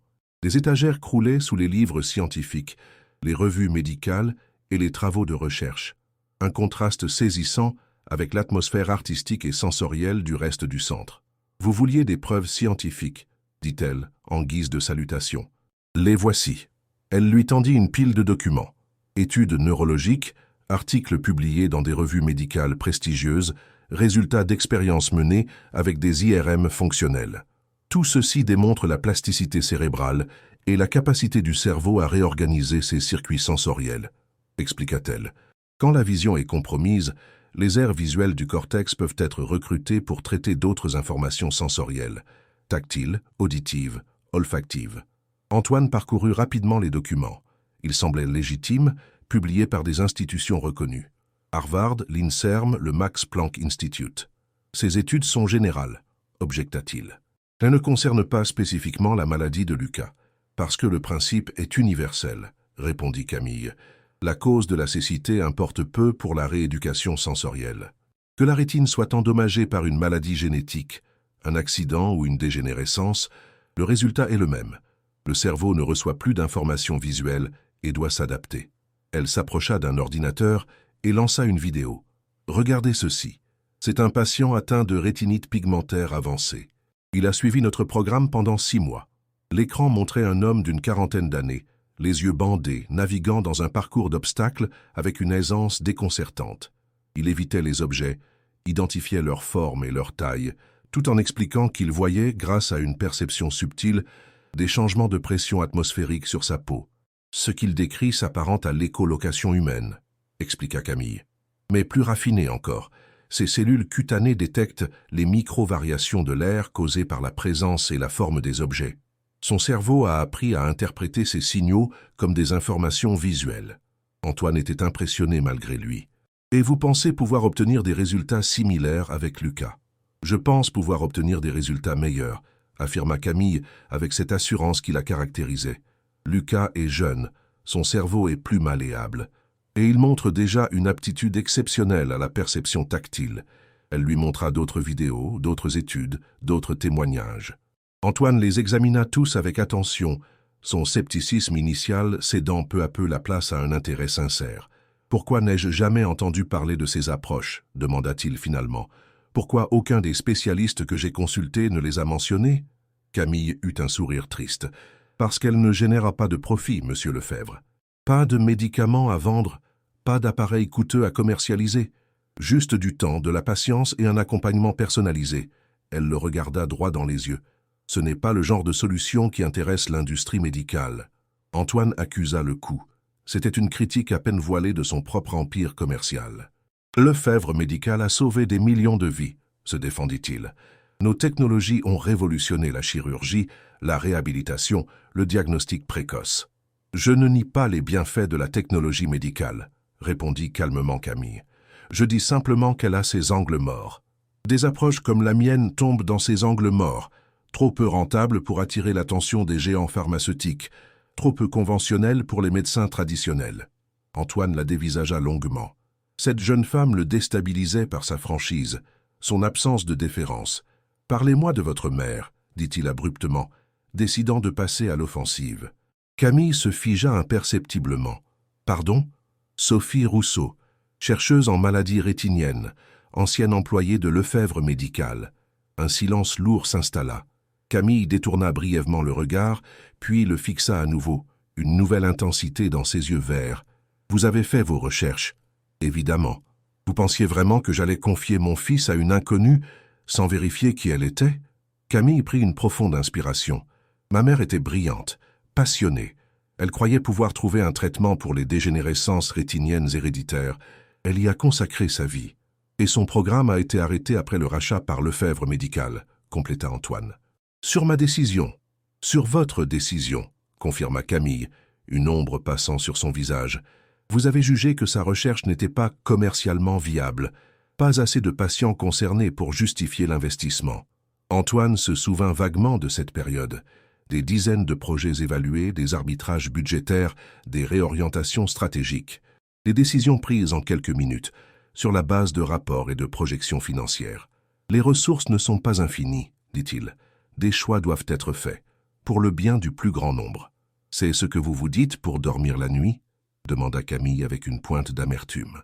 Que sacrifier quelques-uns pour le bien du plus grand nombre est justifiable. Je ne suis pas venu ici pour être jugé par vous, s'emporta Antoine. Je suis venu pour comprendre vos motivations. Est-ce une vengeance ? Une façon de faire payer à mon fils les décisions d'affaires que j'ai prises ? Camille le regarda avec stupéfaction, puis éclata d'un rire incrédule. Vous pensez que je cherche à me venger, en aidant Lucas ? C'est absurde. Alors pourquoi ? Pourquoi cet intérêt soudain pour mon fils ? Pourquoi cette insistance à l'aider, spécifiquement lui ? Camille se leva et marcha jusqu'à la fenêtre. Elle resta silencieuse un long moment, contemplant la vue sur Montmartre. « Ma mère a continué ses recherches après votre décision, » dit-elle finalement. Sans financement, sans équipe, sans reconnaissance. Dans un petit laboratoire à Marseille. Elle travaillait la journée comme technicienne pour payer les factures et poursuivait ses expériences la nuit. Elle se tourna vers Antoine, le visage grave. Elle a fait des découvertes importantes, des avancées qui auraient pu changer la vie de personnes comme Lucas. Mais sans soutien institutionnel, sans publication dans des revues scientifiques reconnues, son travail est resté dans l'ombre. Et où est-elle maintenant? Pourquoi ne continue-t-elle pas? Camille détourna le regard. Elle n'est plus là, depuis 5 ans. Antoine comprit l'euphémisme. Sophie Rousseau était décédée. « Je suis désolé, » dit-il sincèrement. « Avant de partir, » poursuivit Camille. « Elle m'a confié ses recherches, ses notes, ses découvertes. Elle m'a formé à sa méthode, celle que j'utilise maintenant, enrichie de mes propres approches. » Elle s'approcha d'une armoire verrouillée, l'ouvrit avec une clé qu'elle portait autour du cou et en sortit un épais dossier. Elle le tendit à Antoine. « Les travaux de ma mère, son héritage. Lisez-les si vous voulez vraiment comprendre. » Antoine prit le dossier avec une certaine révérence. Il l'ouvrit et commença à parcourir les pages, des notes manuscrites, des schémas, des formules complexes, des tableaux de résultats. « Pourquoi me montrez-vous cela maintenant ? » « Parce que la maladie de Lucas n'est pas un hasard, » répondit Camille. « C'est exactement le type de dégénérescence sur lequel ma mère travaillait, le type que ces méthodes pourraient aider à traiter, peut-être même à inverser. » Antoine releva brusquement la tête. « Inverser ? Vous parlez de guérison, pas seulement d'adaptation ? » « Je parle de possibilités, » nuança Camille. « Les travaux de ma mère suggèrent que certaines formes de dégénérescence rétinienne pourraient être ralenties, voire partiellement inversées, par une combinaison de stimulation sensorielle spécifique et de réactivation neurochimique. » Antoine feuilleta rapidement le dossier, son esprit analytique tentant d'absorber les informations complexes. « C'est pour cela que vous insistez tant pour travailler avec Lucas ?» demanda-t-il. « Pour valider les théories de votre mère. »« En partie, » admit Camille, « mais aussi parce que je crois sincèrement pouvoir l'aider, parce que je vois en lui un potentiel extraordinaire, parce que... » Elle s'interrompit comme hésitant à poursuivre. « Parce que quoi ?» insista Antoine. Camille le regarda longuement, semblant prendre une décision intérieure. « Il y a autre chose que vous devez savoir, » dit-elle finalement. « Quelque chose qui explique pourquoi je me sens si investi dans le cas de Lucas. » Elle s'approcha de son bureau et ouvrit un tiroir. Elle en sortit une enveloppe jaunie qu'elle tendit à Antoine. « Ma mère m'a remis ceci avant de partir. Elle m'a fait promettre de ne l'ouvrir que si je me trouvais un jour face à vous. » Intrigué, Antoine prit l'enveloppe. À l'intérieur se trouvait une lettre manuscrite et une photographie. La lettre était adressée à Camille, signée par Sophie. Antoine commença à la lire, puis s'arrêta, le souffle coupé. La photographie montrait Sophie Rousseau, plus jeune, tenant un bébé dans ses bras. Et à côté d'elle, un homme souriant. Antoine lui-même, 23 ans plus tôt. Ses mains se mirent à trembler.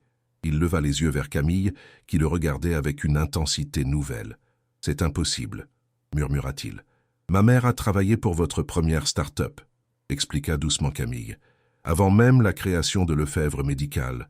Vous étiez jeune, ambitieux, brillant. Elle était votre assistante de recherche. Vous avez eu une liaison. » Antoine se souvint soudain. Sophie, bien sûr. Comment avait-il pu l'oublier? Une aventure brève mais intense, alors qu'il venait de se séparer de sa première épouse avant de rencontrer Hélène, la mère de Lucas. Quand elle a découvert qu'elle était enceinte, poursuivit Camille, Vous veniez de recevoir votre premier financement important. Vous parliez de mariage avec une héritière qui pouvait vous ouvrir toutes les portes. Elle a choisi de ne rien vous dire, de partir, de m'élever seul. Antoine se laissa tomber sur une chaise, assommé par la révélation. « Tu es... ma fille !» C'était la première fois qu'il la tutoyait, qu'il l'appelait « ma fille ». Ces mots semblaient étrangers dans sa bouche. « Selon ma mère, oui », confirma Camille. « Je n'ai jamais cherché à le vérifier scientifiquement. Je n'en avais pas besoin. Elle ne m'a jamais menti. » Antoine ferma les yeux, submergé par les implications de cette révélation. Camille était sa fille, la demi-sœur de Lucas. Une enfant dont il n'avait jamais connu l'existence. « Pourquoi maintenant ?» demanda-t-il en rouvrant les yeux. « Pourquoi ne pas me l'avoir dit dès notre première rencontre? Auriez-vous cru une inconnue se présentant à vous en prétendant être votre fille cachée ?» répondit Camille avec un sourire triste. « Et plus important, auriez-vous accepté mon aide pour Lucas ?» Antoine réfléchit. Elle avait raison. Il aurait probablement rejeté ses affirmations, l'aurait prise pour une opportuniste cherchant à profiter de sa fortune. « Mais comment as-tu su pour Lucas? Pour sa maladie? Je travaille dans ce domaine depuis des années. Je suis les avancées médicales, les cas intéressants.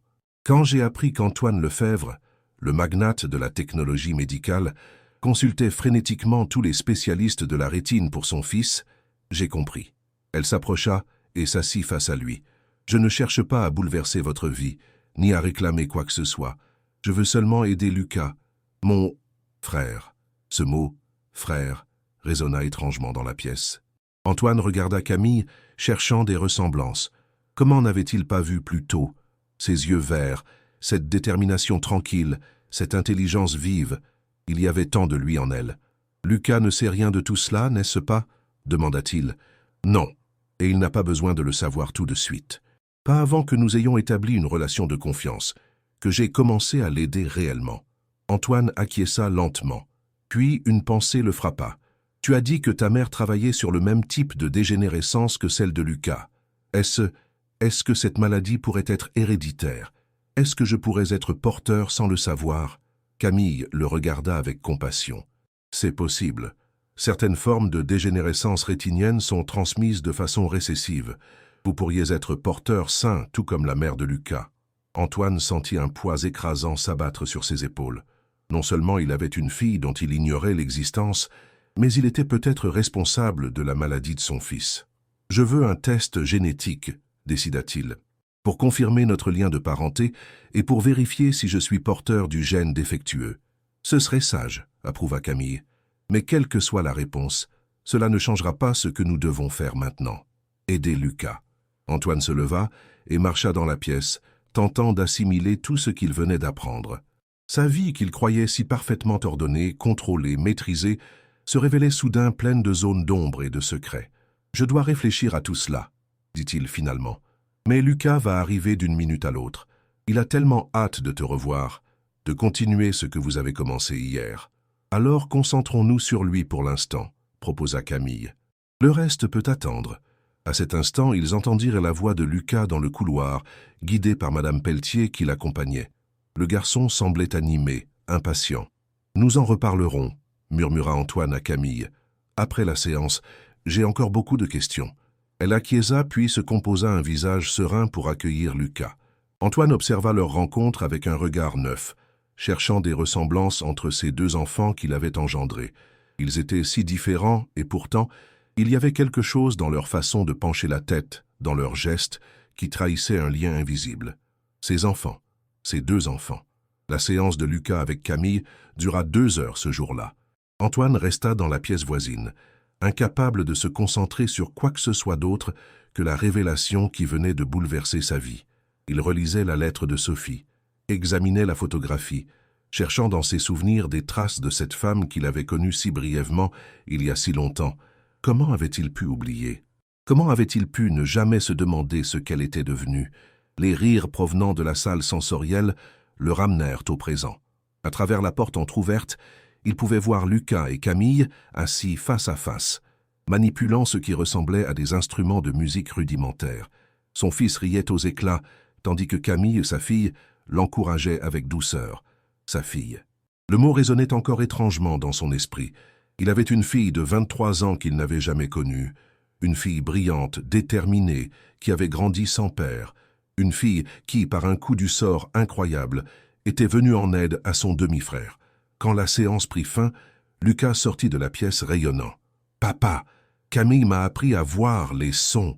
Je peux déterminer la taille d'une pièce juste en écoutant la façon dont ma voix y résonne. » Antoine sourit, touché par l'enthousiasme de son fils. « C'est merveilleux, Lucas. Et ce n'est pas tout, » poursuivit le garçon avec excitation. « J'ai commencé à percevoir des points lumineux, des flashs comme des étincelles. Camille dit que c'est peut-être mon cerveau qui réapprend à interpréter les signaux visuels résiduels. » Antoine jeta un regard interrogateur à Camille, qui hocha imperceptiblement la tête. « C'est possible, » confirma-t-elle. « Les techniques de stimulation sensorielle croisées peuvent parfois réactiver des voies neuronales qu'on croyait perdues. Tu vois ?» s'exclama Lucas en se tournant vers son père. « Je t'avais dit que ce n'était pas juste de l'adaptation. » Antoine posa une main sur l'épaule de son fils, ému par ce regain d'espoir. « Lucas, pourquoi n'irais-tu pas explorer la salle de musique avec Émilie ?» proposa Camille, en désignant une jeune assistante qui attendait dans le couloir. « J'ai quelques détails techniques à discuter avec ton père. » Lucas acquiesça avec enthousiasme et suivit l'assistante, sa main effleurant légèrement les murs pour se guider. Une fois seul, Antoine se tourna vers Camille. « Est-ce vrai? Ces points lumineux dont il parle ?»« Oui, » confirma-t-elle. « C'est inattendu, mais prometteur. Son nerf optique n'est pas complètement détruit, contrairement à ce que suggéraient les examens initiaux, et les techniques que nous utilisons semblent stimuler les cellules rétiniennes restantes.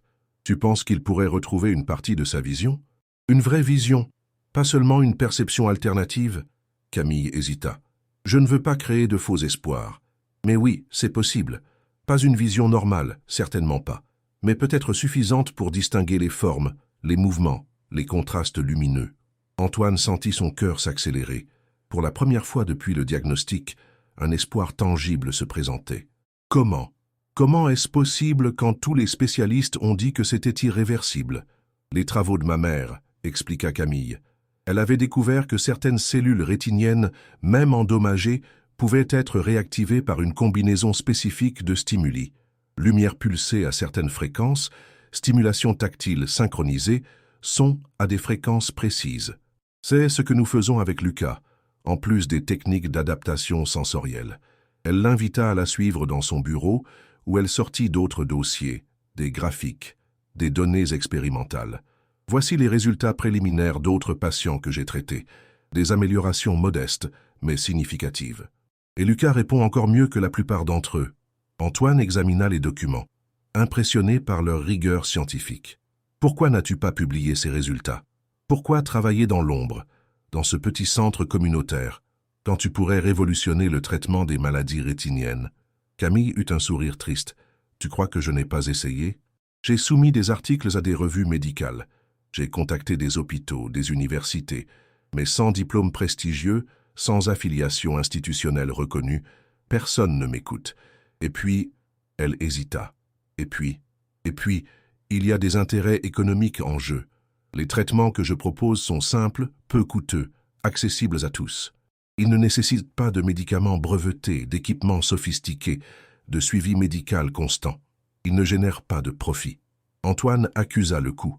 C'était à nouveau une critique à peine voilée de son industrie, de son modèle d'affaires. « Tu me vois comme un prédateur », constata-t-il. « Un capitaliste sans scrupules, qui ne s'intéresse qu'au profit, pas aux patients. »« Je te vois comme un homme complexe », corrigea Camille. « Quelqu'un qui a fait du bien et du mal, comme nous tous.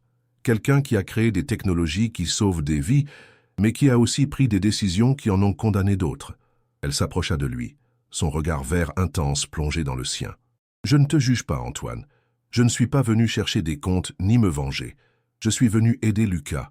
Et peut-être, au passage, te montrer une autre façon de voir le monde. » Antoine soutint son regard, troublé par la maturité, la sagesse presque, qui émanait de cette jeune femme, sa fille. « Les tests génétiques, dit-il, changeant brusquement de sujet.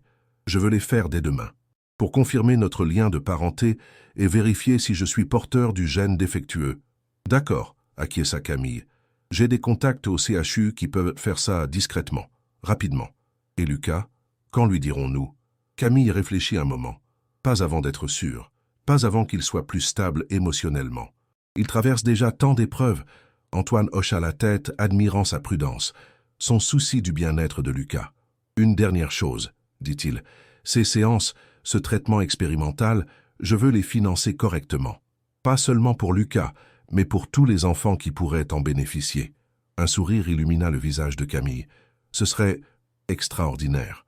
Mais je ne veux pas que ce centre devienne une annexe de Lefebvre médical. Je tiens à son indépendance, à sa philosophie. Je comprends.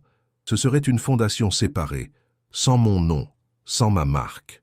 Juste des ressources pour développer tes méthodes, les valider scientifiquement, les rendre accessibles au plus grand nombre. » Camille le regarda avec une expression nouvelle, un mélange de surprise et d'espoir. « Tu changerais d'avis si facilement sur la valeur commerciale de ces approches ?» Antoine sourit, un peu mélancolique. « Disons que mes priorités ont évolué. Quand ton fils perd la vue, quand tu découvres une fille que tu n'as jamais connue, certaines certitudes s'effondrent. » Une émotion passa sur le visage de Camille, fugace mais intense. C'était la première fois qu'Antoine reconnaissait explicitement leur lien de parenté, qu'il l'acceptait comme sa fille. À cet instant, Lucas revint dans la pièce, guidé par l'assistante. « C'était incroyable !» s'exclama-t-il. « J'ai joué du piano les yeux bandés, en me fiant uniquement au toucher et au son. Camille dit que je suis doué. Tu l'es, confirma-t-elle avec chaleur. Tu as une sensibilité naturelle pour la musique. » Lucas rougit sous le compliment. « Est-ce que je peux revenir demain ?» demanda-t-il à son père. Camille dit qu'elle va m'apprendre à utiliser l'écholocation comme les dauphins. Antoine échangea un regard avec Camille. « Bien sûr, répondit-il. En fait, j'ai une idée. Puisque ces séances semblent te faire tant de bien, pourquoi ne demanderions-nous pas à Camille de venir chez nous? Elle pourrait t'aider quotidiennement, dans ton environnement familier. » Lucas s'illumina. « Vraiment? Tu viendrais ?» demanda-t-il en se tournant vers la direction approximative de Camille. Celle-ci parut surprise par la proposition. « Oui, pourquoi pas? Si ton père est d'accord, bien sûr. »« Plus que d'accord, » affirma Antoine. « Nous avons une aile entière inoccupée. Tu pourrais y installer ton matériel, créer un espace adapté pour les séances de Lucas. Et peut-être même y vivre, si tu le souhaites. Ce serait plus pratique que de faire l'aller-retour depuis Montmartre chaque jour. » Camille le dévisagea, stupéfaite par cette invitation inattendue. « Tu es sérieux? » »« Parfaitement sérieux. » Lucas sautillait presque d'excitation. « Oh oui, Camille, viens habiter chez nous. Ce serait génial. On pourrait travailler ensemble tous les jours et tu pourrais me raconter ces histoires incroyables comme celle du garçon qui voyait avec sa langue. » Antoine observa l'interaction entre son fils et sa fille, ému par la complicité qui s'était déjà établie entre eux. Ils étaient frères et sœurs liés par le sang, et pourtant ils l'ignoraient encore. Ou peut-être le sentaient-ils intuitivement. « Alors c'est décidé, conclut-il. Camille viendra s'installer chez nous dès demain. »« Demain ?» répéta-t-elle, abasourdie par la rapidité de la décision. « Mais mon centre, mes autres élèves ? » « Tes assistants peuvent gérer le quotidien, suggéra Antoine. Tu viendras superviser régulièrement. Et avec le financement dont nous avons parlé, tu pourras embaucher plus de personnel, former d'autres thérapeutes à tes méthodes. » Il s'approcha d'elle et ajouta à voix basse, pour que Lucas n'entende pas, « C'est aussi une occasion pour nous de mieux nous connaître, de rattraper 23 ans d'absence. » Une émotion indéchiffrable passa sur le visage de Camille. Puis elle sourit, un sourire hésitant mais sincère. « D'accord, » accepta-t-elle. « J'emménagerai demain. » Le trajet du retour fut animé par l'enthousiasme de Lucas, qui ne cessait de parler de Camille, de ses méthodes, des progrès qu'il avait déjà réalisés. « Elle est tellement différente des autres médecins, » expliquait-il. « Elle ne me traite pas comme un patient, mais comme une personne. Elle ne parle pas de ma condition ou de mon handicap, mais de mes capacités, de mon potentiel. » Antoine l'écoutait, à la fois heureux de retrouver son fils si vivant et troublé par la perspective d'accueillir Camille sous son toit.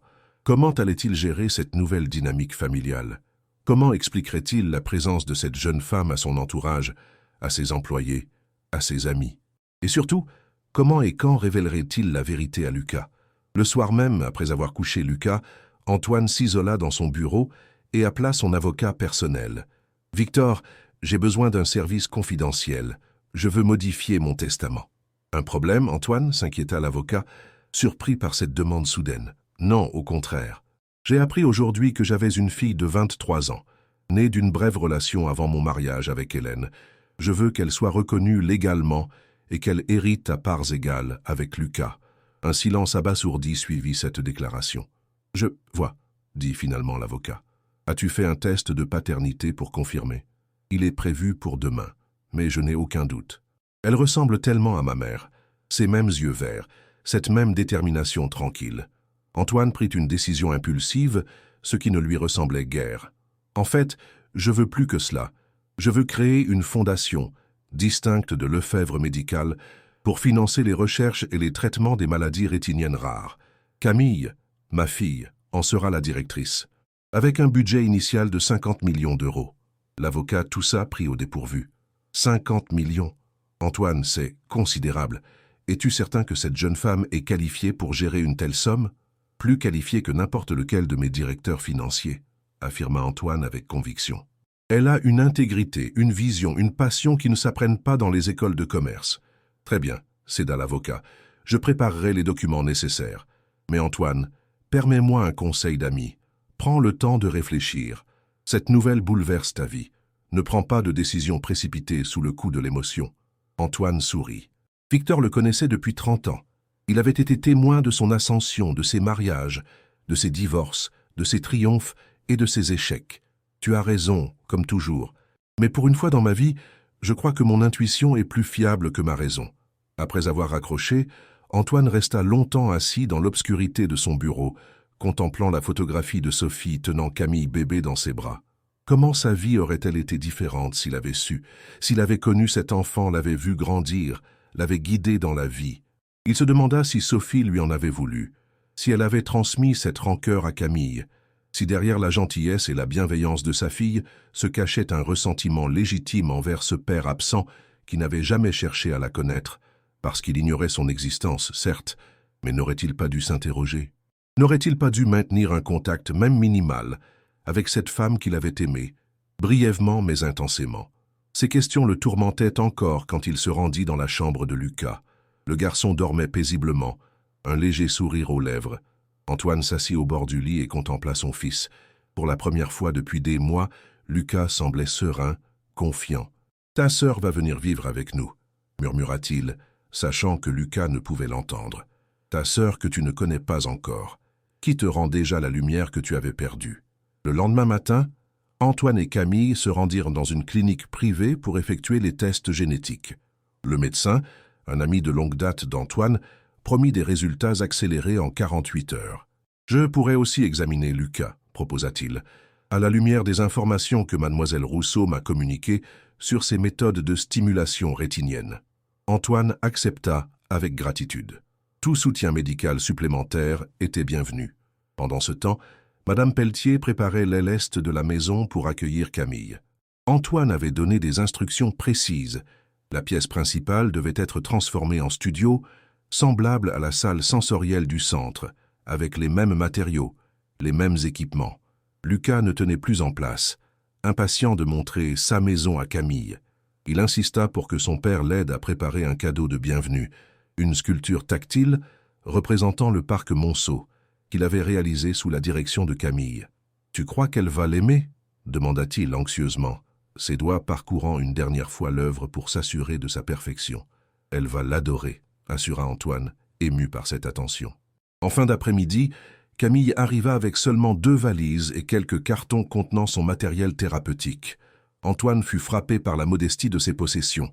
Cette jeune femme qui s'apprêtait à hériter d'une fortune considérable vivait avec moins de biens qu'un étudiant. Lucas l'accueillit comme une princesse, lui offrant son cadeau avec une fierté mal dissimulée. Camille fut visiblement touchée, ses yeux s'embuant légèrement quand elle découvrit la sculpture. « C'est magnifique, Lucas », dit-elle, en traçant les contours du parc du bout des doigts. « Tu as un don extraordinaire. » Le dîner se déroula dans une atmosphère étrangement familiale. Lucas monopolisait la conversation, posant 1000 questions à Camille sur sa vie, son travail, ses voyages. Antoine observait leurs échanges, frappé par les similitudes dans leurs expressions, leurs gestes, certaines tournures de phrases. Comment n'avait-il pas vu plus tôt qu'ils étaient de la même famille? Après avoir couché Lucas, qui insista pour que Camille lui lise une histoire, une première depuis qu'il avait perdu la capacité de lire lui-même, Antoine invita sa fille à le rejoindre dans son bureau. « Je voulais te parler de quelque chose d'important », commença-t-il en lui servant un verre de cognac. « J'ai pris une décision hier soir. J'ai modifié mon testament pour te reconnaître officiellement comme ma fille et héritière à parts égales avec Lucas. Camille manqua de s'étouffer avec sa gorgée. Quoi? Mais nous n'avons même pas encore les résultats du test. Je n'en ai pas besoin, affirma Antoine.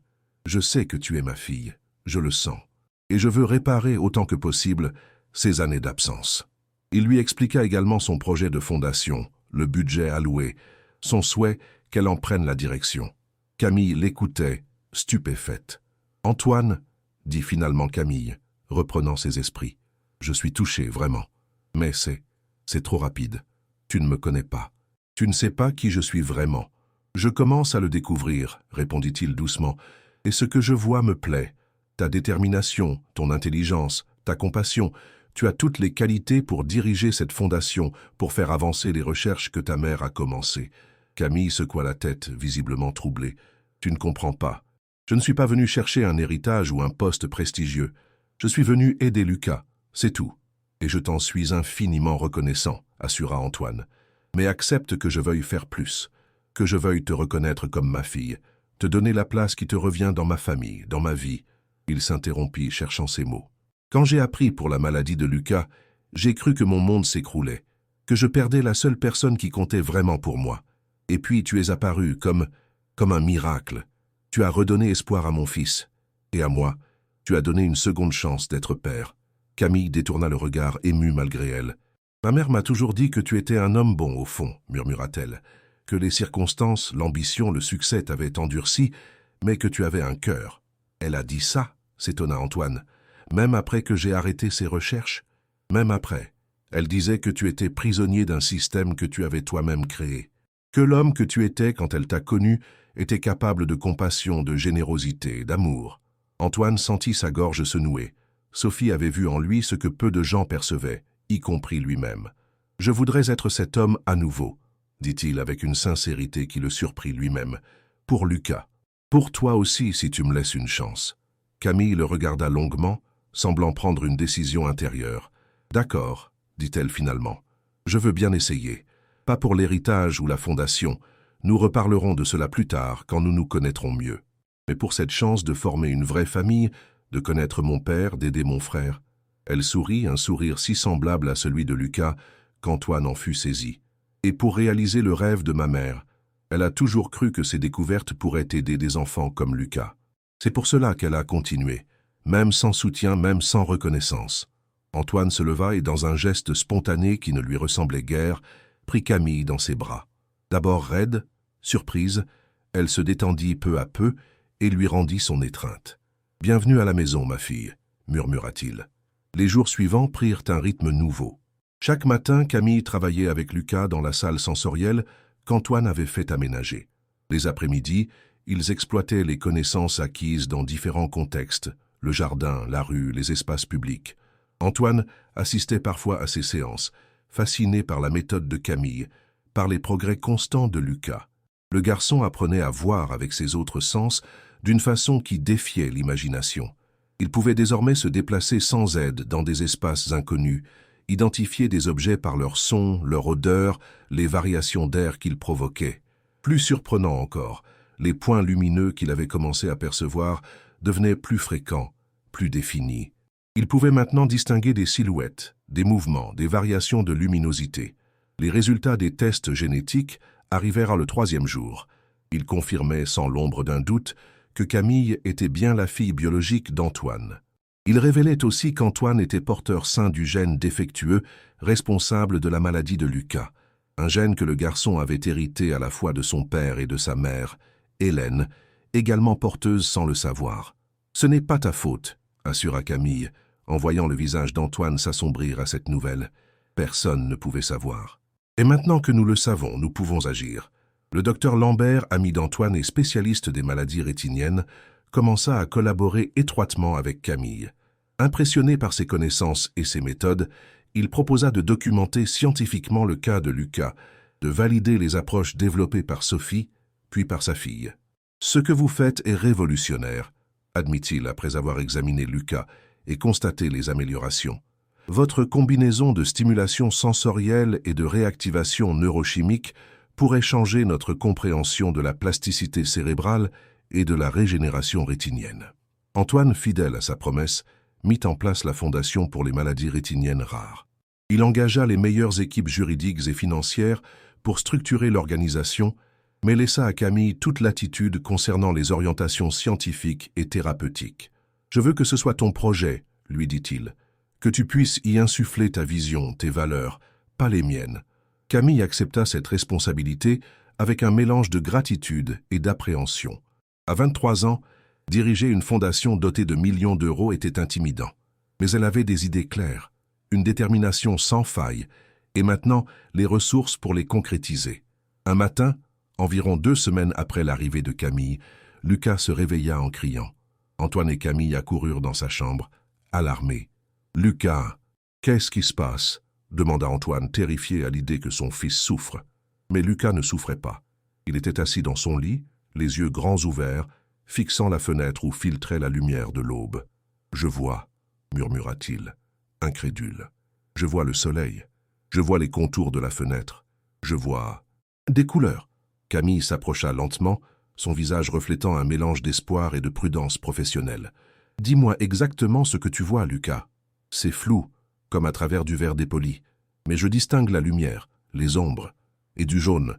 Le soleil est jaune, et le ciel, bleu pâle. » Antoine sentit son cœur s'emballer.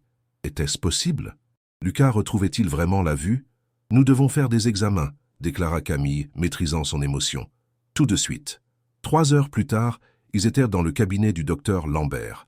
L'ophtalmologue procéda à une batterie de tests, son visage passant de l'incrédulité à l'émerveillement. « C'est extraordinaire, » conclut-il en examinant les résultats. « Il y a une régénération partielle des cellules photoréceptrices. Pas toutes, bien sûr, mais suffisamment pour permettre une vision rudimentaire. » Il se tourna vers Camille. « Vos méthodes ont déclenché un processus que nous pensions impossible. La combinaison de stimulation sensorielle, de réactivation neurochimique et d'entraînement cérébral ciblé a créé une sorte d'effet domino régénératif. Alors il va continuer à s'améliorer ?» demanda Antoine, osant à peine espérer. Le médecin tempéra. « Je ne peux pas promettre une récupération complète. Mais oui, avec la poursuite des traitements, Lucas pourrait retrouver une vision fonctionnelle, suffisante pour se déplacer seul, reconnaître les visages, peut-être même lire de gros caractères. » Lucas, qui avait écouté silencieusement, prit la parole. « Même si ça n'allait pas plus loin, c'est déjà tellement. Je croyais que je ne reverrais jamais rien. Et maintenant je peux voir la lumière, les formes. C'est comme renaître. » Il chercha la main de Camille et la serra fort. « C'est grâce à toi. Tu m'as sauvé. » Camille lui rendit son étreinte, émue. « Non, Lucas, tu t'es sauvé toi-même. J'ai juste montré le chemin. C'est ton courage, ta persévérance qui ont fait la différence. » Antoine les observait, ces 2 enfants qui étaient les siens, liés par le sang et maintenant par cette expérience transformatrice. Il réalisa qu'il était temps de leur dire la vérité. Ce soir-là, après le dîner, il les réunit dans le salon.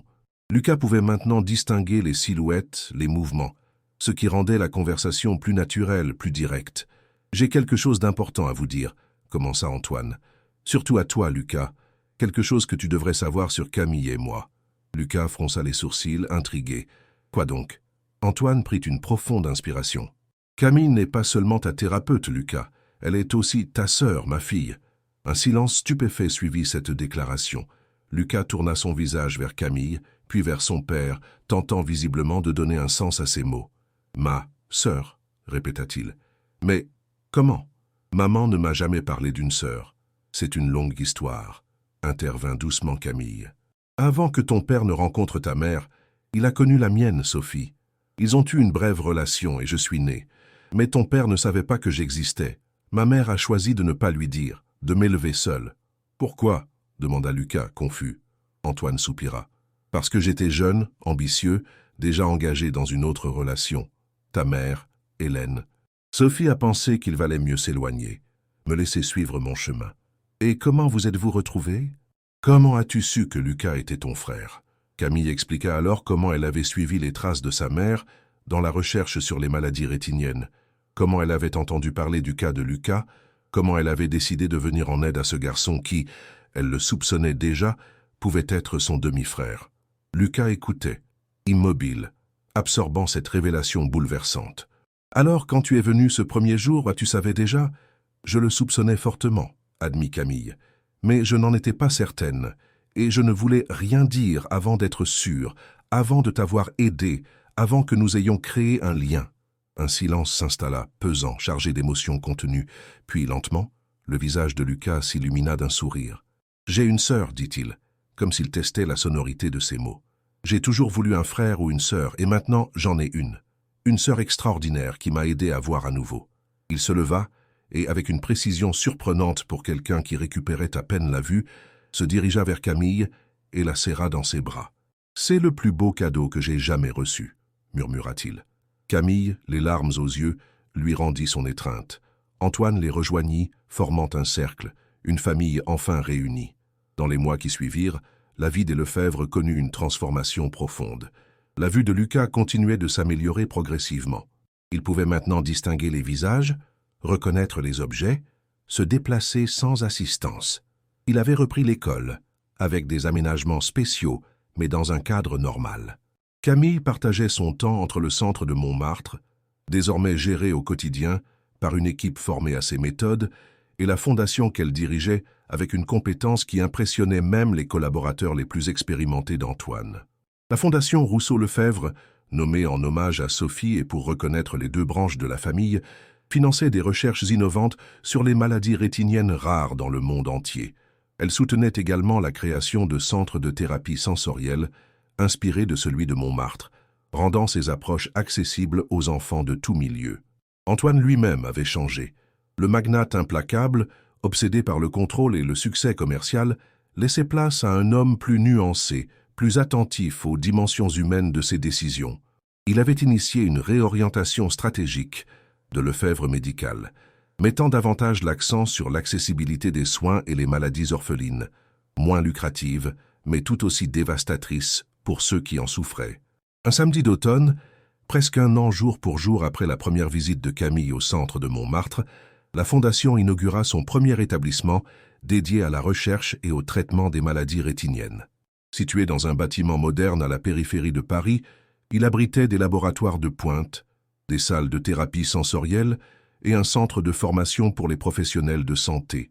Lors de la cérémonie d'inauguration, Antoine, Camille et Lucas se tenaient côte à côte devant une assemblée de chercheurs, de médecins, de patients et de leurs familles. Lucas, désormais capable de lire des textes en gros caractères, prononça un discours émouvant sur son parcours, sur la façon dont sa sœur lui avait appris à voir autrement. Camille présenta ensuite les objectifs de la Fondation, insistant sur l'importance d'une approche holistique, combinant recherche scientifique de pointe et méthodes thérapeutiques alternatives. Quand vint le tour d'Antoine, il surprit l'assistance par la sincérité et l'humilité de ses propos. « Il y a un an, je croyais tout savoir sur la médecine, sur les affaires, sur la vie, » commença-t-il. « J'étais convaincu que mon argent, mon pouvoir, ma détermination pouvaient résoudre n'importe quel problème. Et puis mon fils a commencé à perdre la vue, et j'ai découvert les limites de mon empire, de ma fortune, de mon influence. » Il marqua une pause, balayant l'assemblée du regard. C'est alors qu'une jeune femme extraordinaire est entrée dans nos vies. Une jeune femme que je ne connaissais pas, mais qui était pourtant ma propre fille.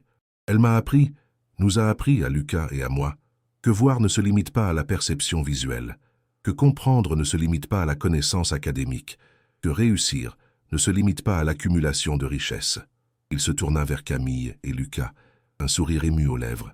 Grâce à eux, j'ai appris à voir avec le cœur, à reconnaître que certaines choses échappent au contrôle, à la planification, à l'argent, que les liens humains, l'amour, la compassion sont les vraies richesses. Il se retourna vers l'audience. Cette fondation n'est pas seulement dédiée à la recherche scientifique. Elle est dédiée à une vision plus large de la guérison. Une guérison qui implique le corps, l'esprit, l'âme. Une guérison qui reconnaît la dignité inhérente à chaque personne, quelles que soient ses limitations physiques. Après la cérémonie, alors que les invités se dispersaient, Antoine, Camille et Lucas se retrouvèrent seuls, dans le jardin thérapeutique, conçu spécialement pour stimuler tous les sens, avec ses plantes aromatiques, ses fontaines musicales, ses sculptures tactiles. Lucas, qui pouvait maintenant distinguer les couleurs vives, admirait les fleurs éclatantes. « C'est magnifique, dit-il. Je n'aurais jamais cru revoir les couleurs. » Camille sourit, fière des progrès de son frère. « Ta vision continue de s'améliorer. » Le docteur. « Lambert est optimiste pour la suite. Antoine les observait, ces deux jeunes gens qui avaient bouleversé sa vie, lui avaient appris à voir au-delà des apparences, au-delà du matériel. « Savez-vous ce que je vois, moi » dit-il doucement. « Je vois une famille, notre famille, imparfaite, assemblée par le destin, mais plus forte dans son imperfection même. » Camille prit la main de son père d'un côté, celle de son frère de l'autre. « Maman serait fière, » murmura-t-elle. « Pas seulement de voir ses recherches reconnues, mais de nous voir réunis, de voir que son travail a sauvé son neveu, son fils, corrigea doucement Antoine. Car, dans un sens, Lucas est aussi le fils de Sophie. Sans ses découvertes, sans son héritage scientifique transmis à travers toi, il n'aurait pas retrouvé la lumière. » Lucas hocha la tête, pensif. « Je me demande parfois si c'était un hasard. Ma maladie, l'apparition de Camille, tout ça, ou si c'était, je ne sais pas, le destin. » Antoine sourit. « Moi qui ai toujours cru au contrôle, à la maîtrise de chaque variable, je dois admettre que certaines coïncidences dépassent l'entendement. Comme si une main invisible avait tracé notre chemin. Ou comme si ma mère veillait sur nous, suggéra doucement Camille. Ils restèrent là en silence, unis par les liens du sang et par cette expérience transformatrice qu'ils avaient traversée ensemble. Antoine réalisa que malgré toute sa fortune, tous ses succès professionnels, il n'avait jamais connu un tel sentiment de plénitude, de sens. Son fils voyait à nouveau, pas parfaitement, mais suffisamment pour vivre, pour s'épanouir. Sa fille, qu'il n'avait pas connue pendant 23 ans, était maintenant à ses côtés, brillante, compassionnelle, portant l'héritage scientifique et humain de sa mère. Et lui, l'homme qui avait passé sa vie à accumuler pouvoir et richesse, découvrait la vraie valeur de l'existence, les liens qui nous unissent, la capacité à voir au-delà des apparences, à toucher les âmes comme Camille avait touché celle de Lucas. Dans le jardin baigné de lumière automnale, les trois Lefebvre contemplaient l'avenir, un avenir qu'ils construiraient ensemble, enrichi par leurs différences, leur parcours, leur vision du monde. Un avenir où voir ne se limitait pas à la perception visuelle, mais englobait la compréhension profonde, l'empathie, l'amour. Un avenir où la vraie lumière venait du cœur.